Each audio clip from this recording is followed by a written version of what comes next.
율법의 말씀을 기록하는 그런 장면이 이제 31장에 나오게 되죠.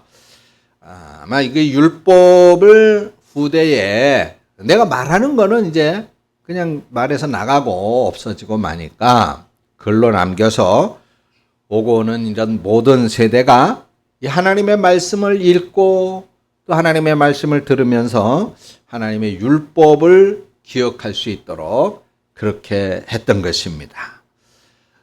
그리고 이 모세가 이제 자신의 사명을 마감해 가면서 했었던 두 번째 중요한 일은 이스라엘 백성들한테 찬송을 가르치는 것이었어요. 노래를 가르치는 것이었습니다. 그래서 그 찬송의 내용, 찬송 가사가 32장에 보면은 아주 길게 기록이 되어져 있는 걸 볼 수 있습니다. 그 내용은 인간들의 죄악을 회개하는 것이었었고, 이스라엘 백성들의 마음이 하나님 앞에서 얼마나 이게 악한지, 완악한지, 마치 딱딱하게 굳은 그런 땅바닥처럼 그렇게 완악하다라고 하는 것을 고백하고 있죠. 그런데 그럼에도 불구하고 긍휼을 한없이 베풀어 주시는 하나님의 은혜를 노래하고 있습니다. 자, 모세가 이렇게 두 가지 하나님의 말씀을 전할 뿐만 아니라 이제 기록해서 남기려고 했다. 그리고 찬송을 가르쳤다라고 하는 것을 알 수가 있어요. 이렇게 모세는 세상을 이제 떠나면서 이스라엘 백성들한테 이 두 가지의 유산을 남겼는데, 오늘 우리에게도 이 신앙의 가장 중요한 유산이 있다면 아마 이 두 가지가 아닐까 싶은 생각이 듭니다. 무엇보다도 하나님의 말씀이 기록되어져 있는 이 성경이 우리에게 있다라고 하는 것이 중요하죠. 모세가 후대를 위해서 율법을 남겼다면 오늘 이 신약 시대를 살아가는 우리 그리스도인들에게는 하나님의 말씀이 가득 기록되어져 있는 성경 신구약 66권이 있다는 겁니다. 아마 이것보다 더 은혜롭고 놀라운 그런 유산은 없을 거예요. 또 우리에게는 뭐가 있어요? 오랜 세월 우리 신앙의 선진들과 함께 불렀던 이 찬송가가 있다는 것입니다. 그래서 우리는 이 찬송가를 함께 부르면서 우리의 죄악을 회개하기도 하고 또 우리에게 베풀어 주시는 그 하나님의 은혜를 감격하며 노래하기도 합니다. 그리고 궁극적으로 하나님께 영광을 돌리면서 하나님의 이름을 찬양하는 것이죠. 자, 이렇게 우리에게 지금 중요한 두 가지가 있어요. 바로 성경책 그리고 찬송가입니다. 이것이 얼마나 소중하고 중요한지 알 수 없어요. 자, 그런데 20세기 최고의 기독교 변증가라고 불리는 이 C.S. 루이스라고 하는 분이 있습니다. 이분이 이런 얘기를 했어요. 음악에 관한 책들 안에 아름다움이 있다고 생각하고 기대한다면 우리는 실망하게 될 것이다. 아름다움은 그 책 안에 있지 않다라고 말을 했어요. 이게 무슨 말일까요? 음악에 관해서 아주 멋진 문장으로 서술한 그런 책이 있더라도 또 여러분들 우리 우클 팀원들은 아주 좋은 훌륭한 우클 악기를 가지고 있다 하더라도 이 음악의 아름다움과 감동은 그 안에 담겨 있는 것은 아니다라고 하는 거예요. 이 음악의 아름다움은 악보에서, 책에서 묻혀져 있는 것이 아니라 그것이 연주자에 의하여 연주되어질 때, 노래할 때, 악기는 마찬가지로 아무리 고가의 훌륭한 악기라 하더라도 연주자에 의해서 그 악기가 연주되어질 때에 비로소 그 음악은 그 노래는 사람들에게 감동을 주게 되는 것이다라고 하는 얘기죠. 음식에 관한 책도 마찬가지. 그 각종 요리가 서술되어져 있는 그런 아주 훌륭한 요리책이 있다 하더라도 거기 아무리 훌륭하고 맛있는 요리가 기록되어져 있어도 우리는 그 책을 통해서 그 요리의 맛을 경험할 수는 없는 것입니다. 그 음식이 요리사의 손에 의하여 만들어졌을 때에 비로소 그 요리의 아름다운 맛을 또 감동적인 맛을 경험할 수 있게 되는 것이죠. 마찬가지예요. 성경책이 놀라운 은혜와 놀라운 복을, 놀라운 경험을 담고 있지만은 그러나 이 하나님의 위대함을 그 성경책 안에 다 담을 수가 없고 또 우리가 노래하는 이 찬송가도 역시 마찬가지예요. 그 안에 온 세상 가득한 하나님의 영광을 결코 담아낼 수 없다는 얘기입니다. 그래서 이스라엘 백성들한테 율법책을 남기고 또 같이 노래를 불렀었던 이 모세는 오늘 본문 말씀에 아주 강조하여 이렇게 권면하고 있죠. 46절입니다. 내가 오늘 너희에게 증언한 모든 말을 너희의 마음에 두고 너희의 자녀에게 명령하여 이 율법의 모든 말씀을 지켜 행하게 하라. 여기 9절에서 정말로 중요한 주목해야 될 말씀이 있어요. 그것이 뭐예요? 너희의 마음에 두라는 겁니다. 하나님의 말씀이 아무리 유려하고 화려한 문장으로 성경책에 기록되어져 있어도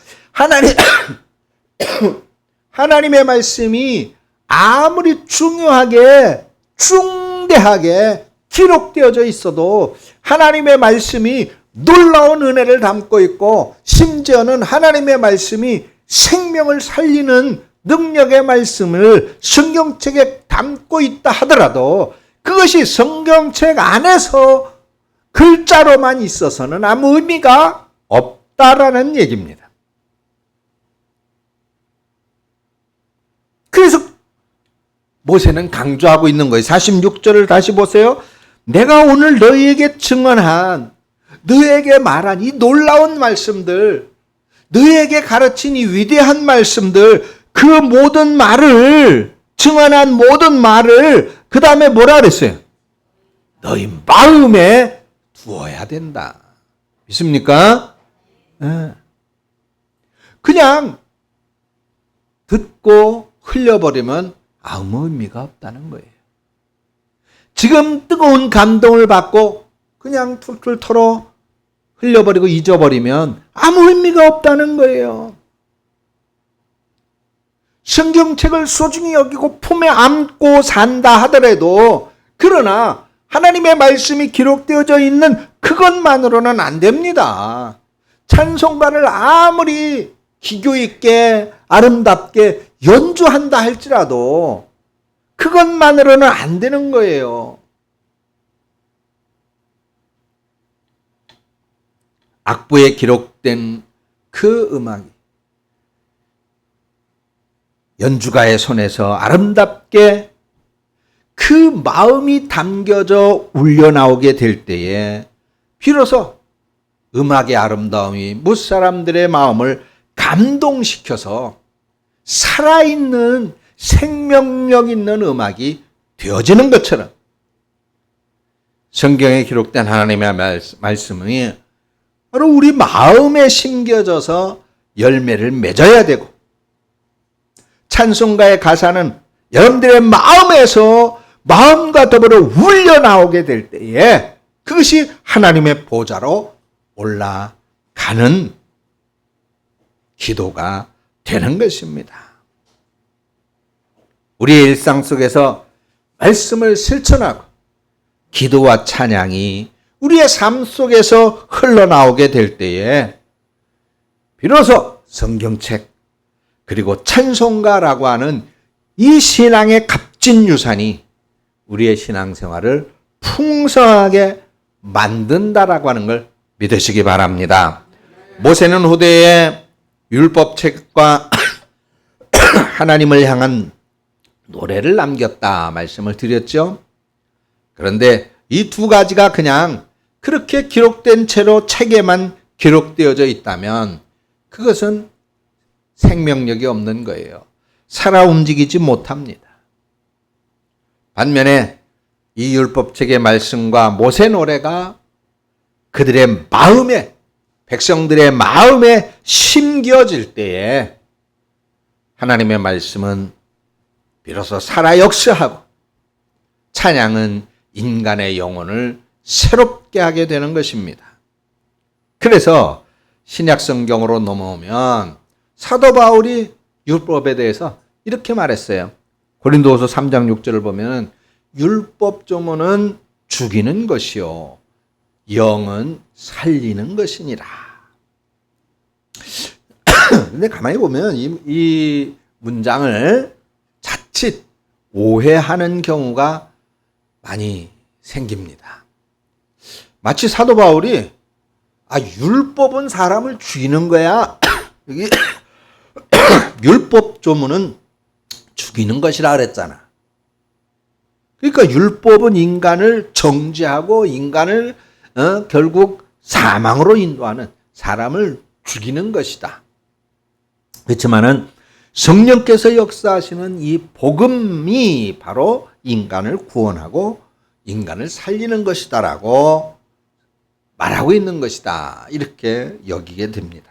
그러나 이런 해석은 잘못된 오해입니다. 여기서 더 발전되어지면 성경은 구약은 필요 없고 오직 인간에게 생명의 구원을 선포하는 신약만이 성경이다라고 하는 잘못된 말을 하게 되어지는 것이죠. 실제로 그렇게 잘못 가르치는 이단도 있습니다. 그러나 어머니가 없으면 오늘 우리가 존재할 수 없는 것처럼 우리의 존재를 이해하려면 부모를 결코 부인할 수 없는 것이지요. 성경도 그렇습니다. 우리에게 복음의 놀라운 은혜와 생명을 가져다 준 하나님의 놀라운 은총은 구약을 제외해버리면 우리는 그 과정을 이해할 수 없고 알 수 없는 것입니다. 분명히 사도 바울은 오늘 본문에 고린도후서 3장 6절에서 율법이다라고 말하지 않았어요. 율법 조문이라고 말을 했습니다. 율법 조문. 그러니까 사도 바울이 의미한 바는 율법책에 기록되어져 있는 구약에 기록되어져 있는 그런 하나하나의 글자들만 그저 중요하게 여기고 만다면은 그것은 결국 사람을 올가매는 그런 쇠사슬이 되어져 버리고 말 것이다. 그리고 그것은 사람을 죽음으로 이끌게 될 것이다 라고 하는 겁니다. 그래서 율법 조문, 율법 조항 이것이 죽이는 것이다라고 말하고 있는 것이지요. 그러니까 율법이 담고 있는 그 의미, 그것이 무엇을 말하는 것이고 그것을 통해서 우리가 무엇을 이해하고 보아야 되는지를 발견하지 못하면 그 율법대로는 율법의 조문대로는 결국 사람은 매이게 되고 그것은 결국 사망으로 이르게 된다라고 하는 것을 말씀하고 있는 것입니다. 그러므로 하나님은 이 율법의 말씀이 그 율법의 말씀 안에 담겨져 있는 의미와 내용을 통해서 사람으로 하여금 하나님을 찾게 하고 하나님을 경험하게 하고 하나님을 경외하게 해서 생명의 길을 걷게 하는 것입니다. 이것이 바로 율법을 통하여 영이 사는 길을 찾게 되는 거예요. 그러나 그 율법만 가지고는 이 자리에 사람들이 이르를 수가 없어요. 왜? 죄악의 짐이 너무 무겁고 죄악의 검은 구름이 너무 심해서 사람들의 눈을 가리기 때문입니다. 그래서 그 죄 문제를 해결하기 위해서, 씻어내기 위해서, 용서하기 위해서 예수님이 오셨던 것이에요. 그래서 다시 복음이 선포되어진 것입니다. 봐라, 율법으로는 너희가 도저히 안 되지 않느냐. 율법으로는 너희가 도대체 하나님을 찾고 하나님으로부터 생명의 삶을 얻게 되어질 수 없지 않느냐.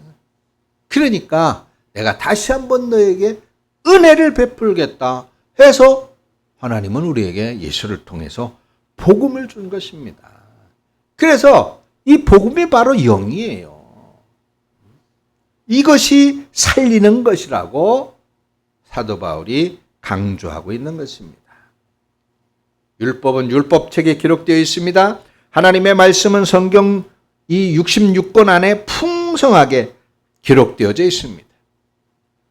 만약에 그 기록된 말씀을 그냥 문자로 읽어버리고 만다면 그 결과는 죽음이고, 만약에 그 기록된 말씀을 우리 마음에 새겨 실천한다면 그 결과는 생명, 즉 사는 것이다 라고 하는 것을 강조하고 있습니다. 그래서 모세도 오늘 본문에서 똑같은 말씀을 해요. 본문 47절이거든요. 이는 너희에게 헛된 일이 아니라 너희의 생명이니 이 일로 말미암아 너희가 요단을 건너가 차지할 그 땅에서 너희의 날이 장구하리라 말씀합니다. 이 말씀대로 여러분들이 정말 하나님의 말씀을 붙잡고 그 말씀을 기억하며 그 말씀을 삶에서 실천하게 될 때에 오늘 여러분들이 가지고 있는, 여러분들이 차지하고 있는, 여러분들이 이루어가고 있는 그 삶의 영역에서 그날이 장구한 복을 받게 되기를 축원합니다. 어떤 이들은 그렇게 생각해요. 성경 그거 이미 수천 년 전에 오래된 말씀 아니냐. 오늘 우리들의 현실을 봐라. 이 초과학의 시대에 그게 무슨 우리들의 삶하고 성경이 너무 시대 차이가 나는 것 아니냐. 무슨 상관이 있냐. 그렇게 생각하는 사람들이 있습니다. 성경의 말씀을 그저 텍스트로만 여기고 삶이 인간이 살아가는 도덕적인 기준, 가치의 기준, 올바른 삶의 방향을 좀 지시해주는 이정표, 그런 정도로 그렇게 여기고 생각한다면 그것이야말로 죽음에 이르게 하는 것이 헛된 일이 되어져 버리는 것입니다. 우리 성도들에게도 이것은 너무나도 중요합니다. 하나님의 말씀을 전혀 믿지 않는다면, 그리고 그 하나님의 말씀을 내 삶 속에서 정말로 실천하고자 하지 않는다면, 그리고 전혀 하나님의 말씀을 실천하는 모습이 우리의 삶 속에 없다면 그 우리 신앙생활은 헛된 거예요. 잘못된 겁니다. 사랑하는 여러분, 기록된 하나님의 말씀이니 성경이 우리의 마음에 새겨져서 오늘도 우리가 이 말씀 안에서 생명의 빛을 따라 걸어간다면 그것은 결코 헛된 일이 아니라 바로 생명의 길이라고 하는 걸 정말로 믿으시기를 바랍니다. 그래서 오늘 하루도 말씀과 기도와 찬양 가운데 내가 이렇게 하나님을 노래하고 하나님 앞에 예배하며 이렇게 하나님 앞에 있다라고 하는 이 놀라운 은혜와 이 놀라운 축복의 경험이 마음을 뜨겁게 하고, 그래서 살아계신 하나님을 경험하며 체험하는 우리 성도 여러분들 모두가 되시기를 주님의 이름으로 축복합니다. 하나님 아버지 은혜를 감사합니다. 오늘 말씀을 통해서 하나님의 말씀이 그저 입으로만 되뇌이고 또 귀로만 듣는 것으로 그쳐진다면 그것은 헛된 일이며 결국은 죽음에 이르게 된다는 사실을 깨닫습니다. 오늘도 말씀을 그 신비에 새겨서 말씀대로 살며 말씀을 실천하기에 최선을 다하여 정녕 오늘 시대에 살아 역사하시는 그 하나님을 만나며 체험하고 그러한 말씀 실천의 삶을 통해서 하나님과의 만남을 통하여 생명의 복을 얻고 또한 우리의 삶 속에서 우리의 영역 속에서 장구한 복을 받는 우리 성도들이 되어지도록 인도하여 주시옵소서. 도와 주시옵소서. 예수님의 이름으로 기도합니다. 아멘.